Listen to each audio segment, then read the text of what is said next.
धम्मपद गाथा क्रमांक 285। आज दिनांक 17 नवंबर 2020।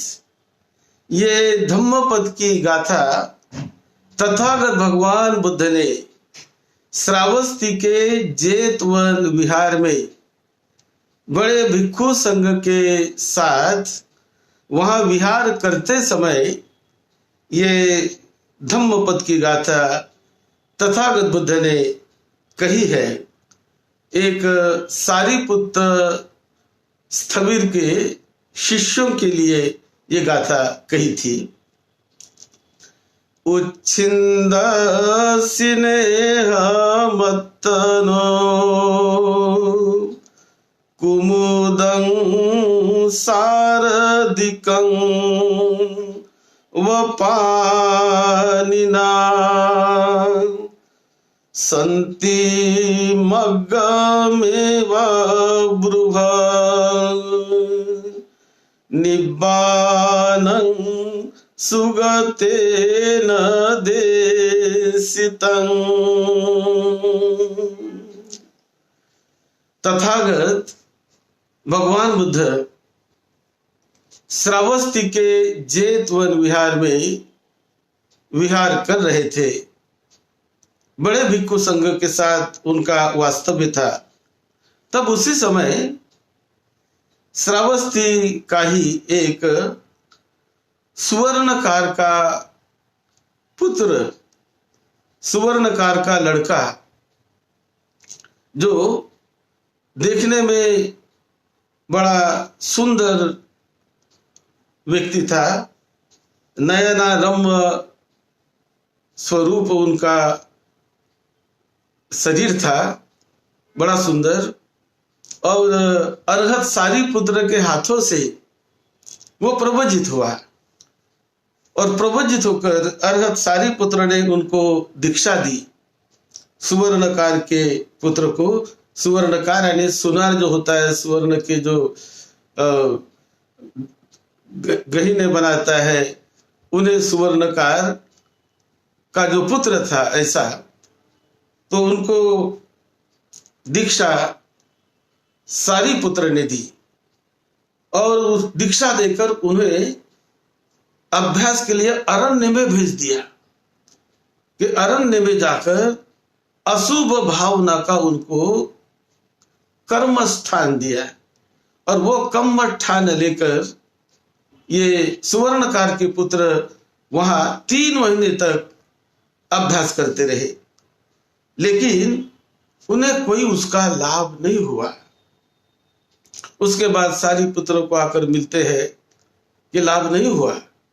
फिर सारीपुत्र ने और भी दूसरा अशुभ का उनको ऑब्जेक्ट दे दिया, आलम्बन दे दिया, क्योंकि वो सुंदर था, सुवर्णकार का लड़का था, तो अशुभ वो देखे तो उनके चित्त में एकाग्रता जाग जाएगी, ऐसा सारीपुत्र को महसूस होने लगा। तो दूसरी बार भी उन्होंने अशुभ का एक आलम्बन देकर उन्हें भेज दिया अरण्य में। उस समय भी उसका कुछ लाभ नहीं हुआ। फिर तीसरे बार भी सारीपुत्र ने उनको लाभ होने के लिए ऐसे ही अशुभ का और भी आलम्बन देकर तीसरी बार भी भेजा, तो भी उसका कोई लाभ नहीं हुआ। बाद में सारीपुत्र को लगने लगा कि नहीं, ये तो भगवान बुद्ध के ही पास इनको ले जाना चाहिए। बुद्ध ही जो आलम्बन देंगे तो सही माने में इनके लाभ के लिए होगा और ये लाभान्वित हो जाएगा। ऐसा समझकर सारीपुत्र उनको बुद्ध के पास ले गए। और बुद्ध तो एक चर्या अनुकूल आलम्बन देने वाले होते हैं। किसकी कैसी चर्या है, किसको कौन सा आलम्बन देना चाहिए, कौन सा ऑब्जेक्ट उनके लाभार्थ होने के लिए देना चाहिए, ये तो तथागत बुद्ध अच्छी तरह से जानते हैं।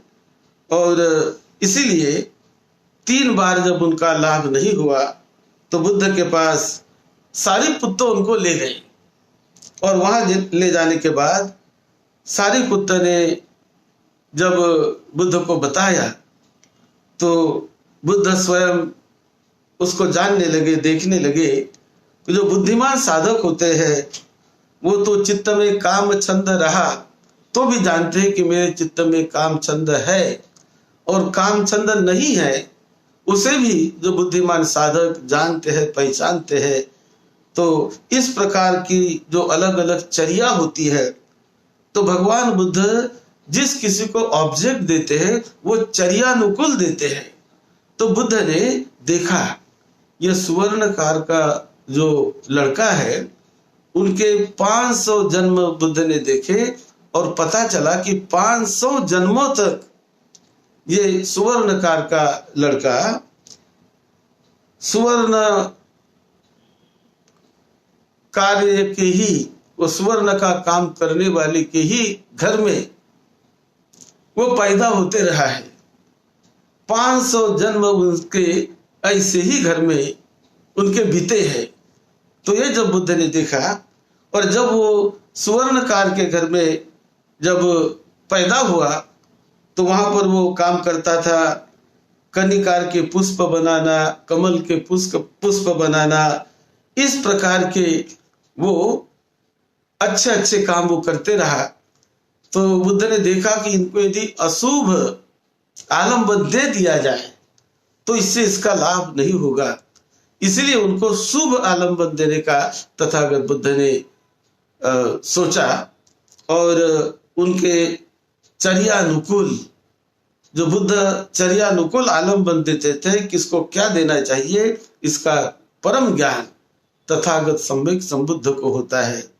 तो बुद्ध ने उन्हें ऐसा आलम्बन दिया कि एक सुवर्ण पद्म दिया और सुवर्ण पद्म जिसके पत्तों से उदक बिंदु टिपक रहे थे, तो ऐसे एक सुवर्ण पद्म उनको दे दिया और बुद्ध ने उनको कहा कि इसे जाकर बालू में गाड़ दो और बालू में गाड़ कर उसके सामने बैठकर ध्यान करो और बार बार मन में दोहराते रहो, लोही तक लोही तक लोही तक, इस प्रकार का शब्द भी बोलते चलो।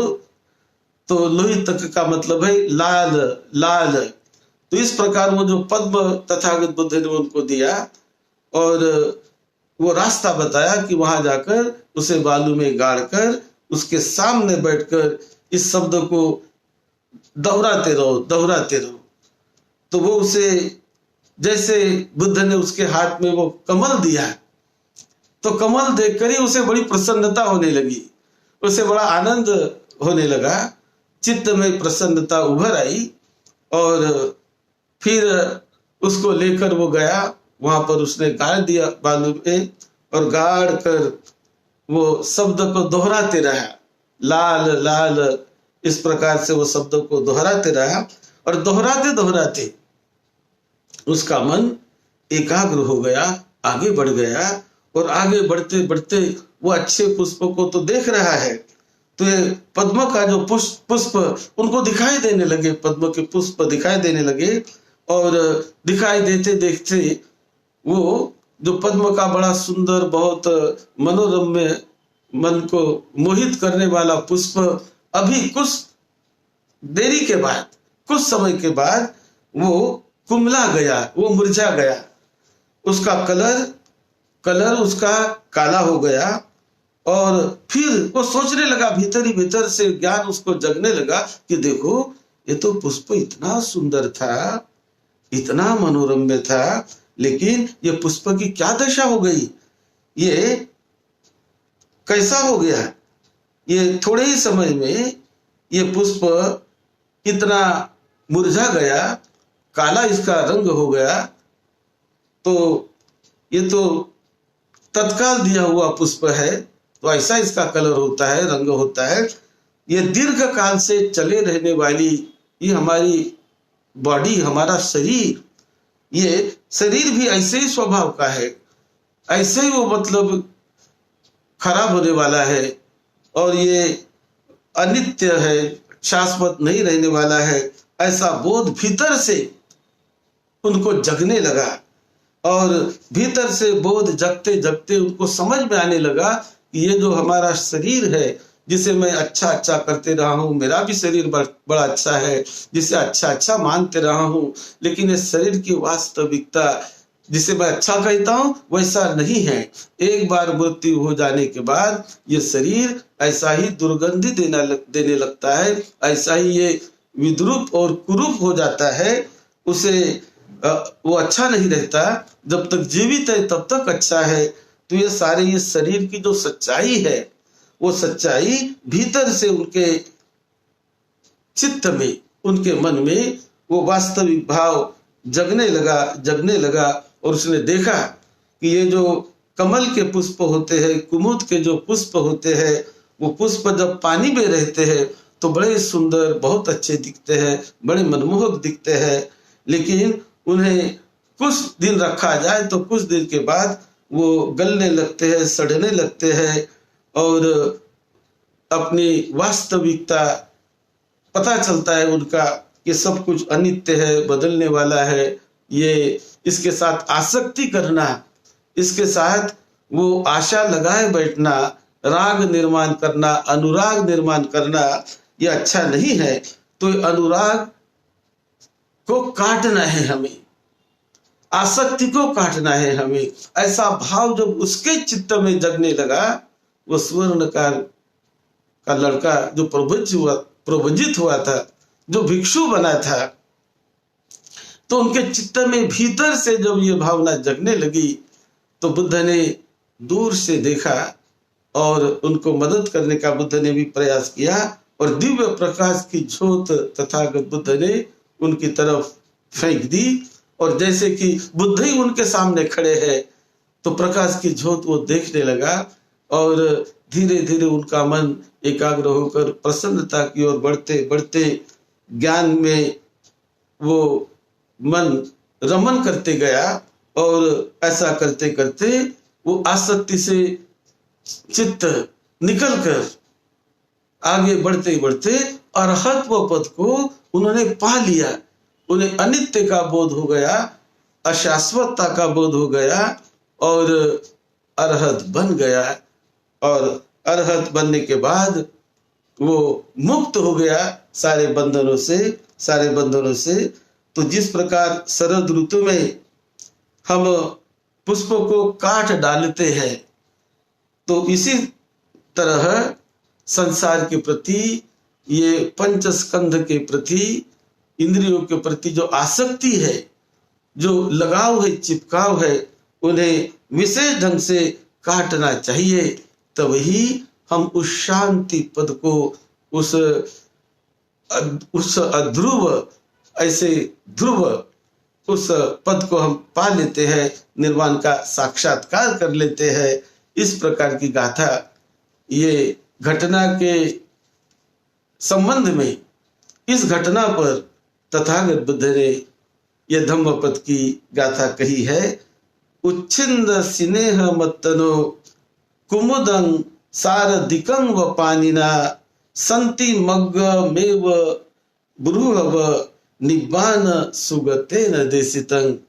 जो तथागत बुद्ध ने दिया हुआ मार्ग है निर्वाण को ले जाने वाला, उसका साक्षात्कार जब भीतर से हम अपने चर्यानुकूल यदि ऑब्जेक्ट मिल गया तो जल्दी उसका साक्षात्कार होकर उसका लाभ होता है। तो जो सारिपुत्र ने बुद्ध के पास उनके शिष्य को लेकर गए और वो लाभान्वित हुआ, उसका लाभ हुआ, कल्याण हुआ। यही गाथा इस घटना के साथ जुड़ी हुई है। आप सबको निरोगत्व मिले, सबको सुख शांति मिले, सबका मंगल हो, आपके परिवार के छोटे बड़े सभी का मंगल हो, सबका मंगल हो। यही मंगल मैत्री के साथ सद्धम्म की सेवा में, आपकी सेवा में डॉक्टर भदंत राहुल बोधी महाथेरो। आप सबका मंगल हो।